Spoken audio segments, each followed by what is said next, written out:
नमस्कार, स्वागत है आप सभी का ब्रेक के बाद। तो लगातार महाकवरेज न्यूज 18 उत्तर प्रदेश उत्तराखंड से जारी है और अयोध्या से इस वक्त ये लाइव बुलेटिन आप देख रहे हैं।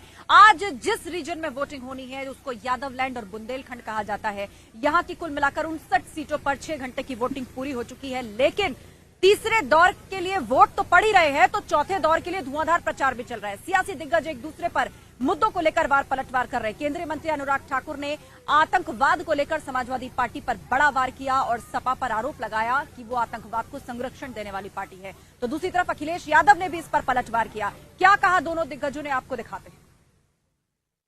मैंने कल भी कहा था, अहमदाबाद बम धमाकों के तार सीधे तौर पर समाजवादी पार्टी से जुड़े हैं। अखिलेश यादव जी अब तक मौन हैं, चुप्पी साधे हुए हैं। कारण क्या है? आतंकी का अबूजान, समाजवादियों का भाईजान, इसलिए बंद है जुबान। अखिलेश जी की बंद है जुबान। निश्चित तौर पर अगर आप कुल मिलाकर देखें, अपराधी, गुंडे, दंगई और अब आतंकी, इनके तार सीधे सीधे समाजवादी पार्टी से जुड़े हैं। क्या है ये कनेक्शन? आजमगढ़ को आतंकवाद का गढ़ बनाने का। क्या है ये कनेक्शन? आतंकवाद पर चुप्पी साधने का। क्या है ये कनेक्शन? मौन साधने का। सवाल अनुराग ठाकुर का है। वो मंत्री हैं, जिस समय की घटना हुई होगी ब्लास्ट, उसी के आसपास हमें और वो सब लोग एक गाड़ी में बैठ करके डिफेंस की ऑफिस में गए थे। वहां पर टेरिटोरियल आर्मी की कोई बहुत ट्रेनिंग थी। अगर मैं आतंकवादी हूं तो वो भी आतंकवादी होंगे। और ये बात पूछिए आप उनसे कि क्या आप एक गाड़ी में मुझे बैठा करके नीरज शेखर खुद टेरिटोरियल आर्मी की ट्रेनिंग को लेकर के डिफेंस में लेके गए थे, नहीं कि लेके गए थे? तो इसका मतलब क्या निकाले हम? और फिर देश के बड़े बड़े उद्योगपति जो पैसा लेकर बैंकों के भागे, उनकी तस्वीर किसके साथ है?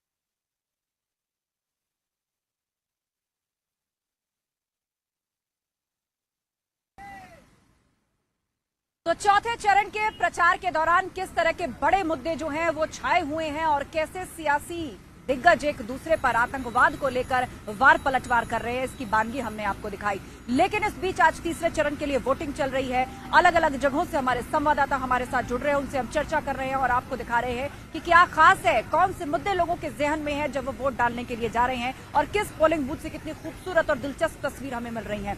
तो हमारे साथ इटावा से अनुपम मिश्रा जुड़े हुए हैं, कानपुर से अमित गंजू हैं, कन्नौज से उमेश श्रीवास्तव, झांसी से अनामिका और फर्रुखाबाद से पवन गौड़ भी जुड़ रहे हैं। रुक करेंगे कानपुर का, अमित गंजू हमारे साथ हैं। कानपुर की बात करें तो 2017 में जितनी बड़ी जीत अमित हासिल की थी भाजपा ने, इस बार बड़ी चुनौती है। क्या वो जीत का रथ भाजपा का आगे बढ़ेगा या सपा सेंध लगा देगी? लोगों के जहन में क्या मुद्दे हैं अमित?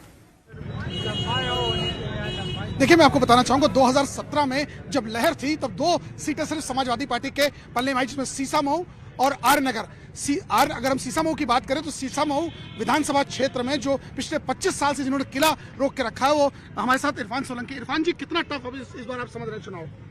नहीं, जितना टफ होना चाहिए मुझे लगता है इस बार का सबसे आसान है, क्योंकि इस बार का चुनाव जनता ने खुद अपने हाथों में ले रखा है। योगी जी वर्सेस जनता है। वही जनता है जिन्होंने इनको बहुमत दी थी और वही जनता अब इनसे बहुमत छीन रही है। मैं आपको बताता चलूं, इन्होंने सिर्फ हिंदू मुसलमान की बातें करी पिछले 5 साल में। विकास इनका हुआ है पेपरों में, जमीन पर नहीं है। आप फ्लोर पे उनका विकास देख नहीं सकते। सर, कितना टफ लग रहा है चुनाव इस वक्त? क्योंकि देखिए समीकरण बदले लग रहे हैं। बिल्कुल नहीं बदले, हम कॉन्फिडेंस में बात कर रहे हैं। अच्छा, वही आप बॉडी लैंग्वेज दे सकते हैं। और आप अभी चले जाए बीजेपी वालों पास, उनकी बॉडी लैंग्वेज, उनके कंधे गिरे हुए मिलेंगे।